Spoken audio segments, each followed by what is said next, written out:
Duterte, Duterte, Duterte, Duterte, Duterte, Duterte, Duterte.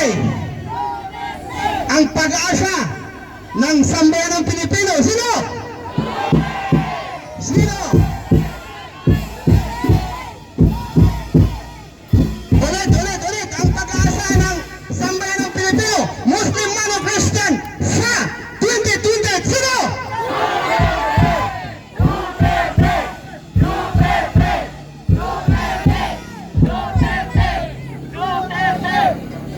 For the real citizens of the Filipino people, Ate Sara, for 2020. Sige! Ate Sara! BP Sara! Para sa 2020! Opo!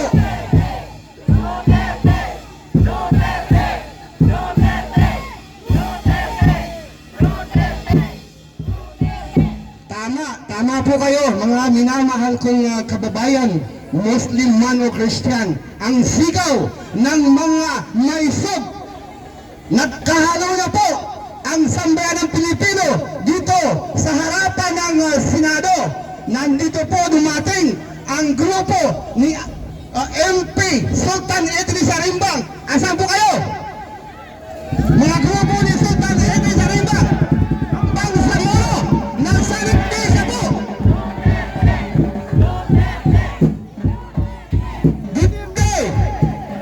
Okay, dito na po kami nagsanib pulsa po ang Bangsamoro Transition Authority sa pamumuno ni Sultan Idris Arimbang para po ipakita, ito na po siya, Duterte,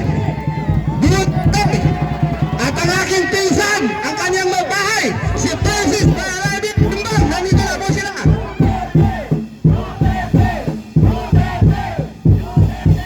Nandito na po tayo, mga minamahal kong kababayan, para po ipakita sa ating mamamayang Pilipino sa bawat sulok ng mundo na hindi po karapat-dapat ang pamumuno ng mga nakaupo na ito.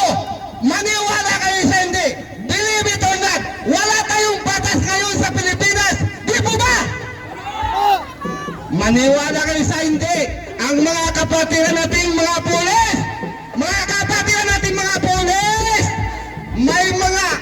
may kasabihan po, hindi po makakarating sa kanyang pinaroonan ang mga taong walang utang na loob. Mga kapatid kong mga pulis, alam ko na, may pagmamahal kayo sa bayan. Mahal na mahal kayo. Mahal na mahal kayo. Mahal na mahal kayo. Ang ating former ama ng sambayanang Pilipino, si former President Rodrigo Duterte, sa kasaysayan ng Pilipinas. Alam na taas ng suko sa mga military, mga pulis, only Duterte. Mahal na ang mga uniform personnel sa buong Pilipinas. Mahal na ang mga pulis. Ano ba nangyari sa ating bayan ngayon? Maawa naman kayo sa ating mga anak, pati ating mga apo. Kaya nandito kami, kasama ako ang pinsan ko, si Sultan Idris Arimbang, para ipakita po ang pagmamahal nila sa sambayan ng Pilipino. Itong hindi kanais-nais na pangyayaring corruption, pananakaw sa kaban ng bayan. Allahu Akbar! Allahu Akbar! Nandito kami, mga minamahal kong kababayan, para ipakita po ang full support namin mga Muslim para sa bayan. Nandito po ang aking pinsan, si Francis Baralabi, ang may bahay ng Bangsamoro Transition Authority, MP, pinsan ko, Idris Arimbang. Nais ko pong sabihin sa inyo, kung pwede lang bigyan natin ng kahit maikling oras po para magsalita po siya. Palakpakan po natin! Allahu Akbar! Allahu Akbar! Ibigay ko po sa inyo, Sultan Idris Arimbang, ang tunay na nagmamahal, ang tunay na Duterte dahil supporter. Naglakbay siya para pumunta, ipakita ang pagmamahal. Sultan Idris Arimbang.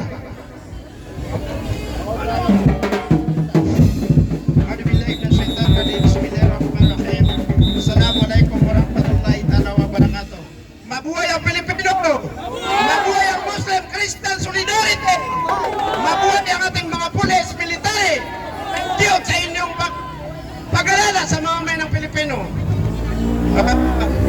Alhamdulillah, nandito po tayo sa Manila bilang suporta ng ating mamamayang Pilipino at lalo po sa senador ngayon, yung mga nangyari ngayon. Suporta din sa inyong mga pulis. Basta wag niyo lang kalimutan na nasa demokrasya daw ng Pilipinas. Huwag nating dalhin ang mga kababayan natin doon sa ibang bansa. Kung may problema man tayo, dito natin, may korte natin dito, meron tayong Supreme Court, meron tayong demokrasya dito. Bakit pa natin dalhin sa ibang bansa? So, nandito po tayo. Suportahan po natin ang ating mga senador na hindi tayo papayag sa impeachment. No impeachment, Sara! Kailangan natin yung mamumuno sa atin dito sa sambayan ng Pilipino para sa ikaw-lular, may pagmamahal sa sambayan ng Pilipino dito sa Pilipinas. Actually, nandito po ako, mga kabayan ko ng Philippine, from Bangsamoro. Ako po isang appointed ni Tatay Digong nung siya po ay presidente. First parliamentary na Bangsamoro dito sa Lanao del Sur. Dito sa Bangsamoro ay na-appoint ni Tatay na Maranao. Nandito po kami mga Maranao, Tausog, Maguindanao, mga kapatid natin ng Christian para sa suporta sa mamamayang Pilipino. Suportahin natin si Inday Sara Duterte. No impeachment. Kawawa po yung mga Pilipino. Bakit tayo nag-impeachment? Malapit lang naman yung eleksyon 2020. Kung hindi natin gusto si Inday Sara, malapit lang yung eleksyon, di wag natin iboto. Bakit kailangan natin magwatak-watak tayo? Ngayon, sa impeachment na ito ngayon. Sa senador, muntik na magpatayan yung NBI, police, marines, mga civilian. Hindi ba tayo nawa sa bansa natin? Sa Congress, nagwatak-watak din sila. Yung magkakaibigan, mga magkakamag-anak, nagwatak-watak din sa impeachment na ito. Hindi niyo ba alam, yung impeachment na ito, ang makikinaban nito, yung gusto niya manatili sa Kristo. Basta tayo mga Pilipino, kailangan tayo, magkaisa tayo. No impeachment kay Sara. Palagi natin sinasabi na si Inday Sara Carpio, kung may nagawa siya na tama, wag natin ibuto 2020. Hindi natin kailangan mag-impeach. Para sa atin yan, gumagasto ang senador, gumagasto ang Congress para sa impeachment. Wala mang kasalanan si Sara. Alam niyo what, 125 million, napakalit lang yan. Ginastos lang yan sa opisina. Alam niyo na, mga kapatid ko polis, sino yung government dito? Alam natin yan, na gumagastos ang opisina. Alam niyo yun. Bakit yung mga mali-malita? Huwag tayo mapangit ng pangalan. Di ba mayroong mga mali-malita? May mga ebidensya na wala namang, hindi naman na-impis. Dapat ang yan ang inimpis. Binuto ng taong bayan yan. Alam niyo ba yung mga mali-malita? Pira natin yan, mamayang Pilipino. Lahat tayo. Lahat ng government. Tayong mga Pilipino ang nagsusweldo sa kanila. Pira natin yan. Bakit tayo pumapayag na yung malita nadala lang sa ibang tao, nadala sa ibang country? Tinatago nila. Kaya kailangan natin yung malita na yan, yung imbestigay natin. Huwag si Bibi Sara. Ito naman si Bato.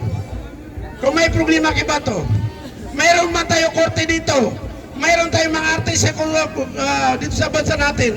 Mayroon tayong judgment. Mayroon tayong demokrasya. Bakit natin nadaling sa ibang bansa? Nagsasalita ako dito para sa ating mamamayan. Kahit sinong presidente, kahit sinong general, policeman o sundalo, tayo mga Pilipino, pag nadaling tayo sa ibang bansa, papunta rin tayo sa lansangan para magrally na wag yung kasama natin, Pilipino nadaling na sa ibang bansa. Kaya lahat, huwag tayo papayag na yung tayo mga Pilipino na dadalhin sa ibang bansa. Ano ba tingin sa atin? Wala ba tayong korte? Nandiyan kayo mga polis namin, nagpapasalamat kami sa inyo. Nandiyan kayo, di ba? Di ba may korte tayo? Nandiyan kayo kung may gumawa ng masama, kukunin nyo. Dalhin sa korte. Bakit natin uunin si Bato kung dadalhin sa ibang bansa? Hindi rin natin matalpan. Pag dinala doon si Bato sa ibang bansa, kung may kasalanan man siya, wala. Dito tayo sa ating bansa para alam natin kung tama ba yung mga binibita kay Bato o hindi. Hindi ba totoo? Hindi. So kailangan natin magkaisa tayo. Bilang galing ako sa Bangsamoro. Dala-dala ko po na bandila ng Bangsamoro. Hinihiling po namin sa mamamayan ng Pilipinas, sa Congress, sa Senate, kay BBM, ini government, mga polis, military, NBI, na magkaisa tayo. Bakit tayo nagkakawatak-watak? Dahil lang ba sa sinasabi natin na dadalhin si Bato sa ibang bansa? Huwag tayo pumayag. Kayong mga NBI, kayong mga polis, sundalo, kung gusto natin may kasalanan si Bato, may korte tayo.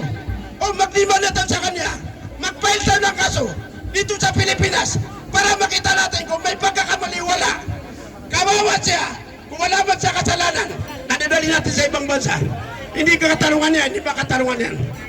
So, nandito rin kami para ipakita sa mamamayang Pilipino na kami Bangsamoro. Alam niyo noon, wala pa Presidente Tatay Digong. Ang Bangsamoro, madami na mamatay. Hindi nakakaintindihan ng Christian, Muslim. Ngayon may Bangsamoro na. Nakakaintindihan tayo ngayon lahat. May man kami sa ban. Why? So, utang loob namin nga kita Tatay Digong. Yung government na Bangsamoro, naka-autonomiyang ban. Ilan yung dumaan na Presidente ng Pilipinas na hindi naka-autonomiyang ban. Nagpapatay ng sundalo, pulis. Kami mga Muslim doon sa Mindanao. Pero ngayon, di ba, nakakaintindihan tayo mga pulis, sundalo, military, civilian, dahil sa barang.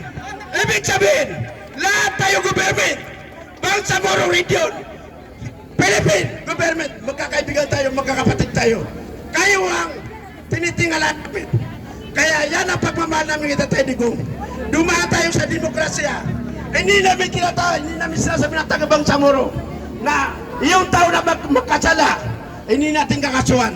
Mayroon tayong proseso dito sa ating bansa. Sumunod tayo sa batas natin.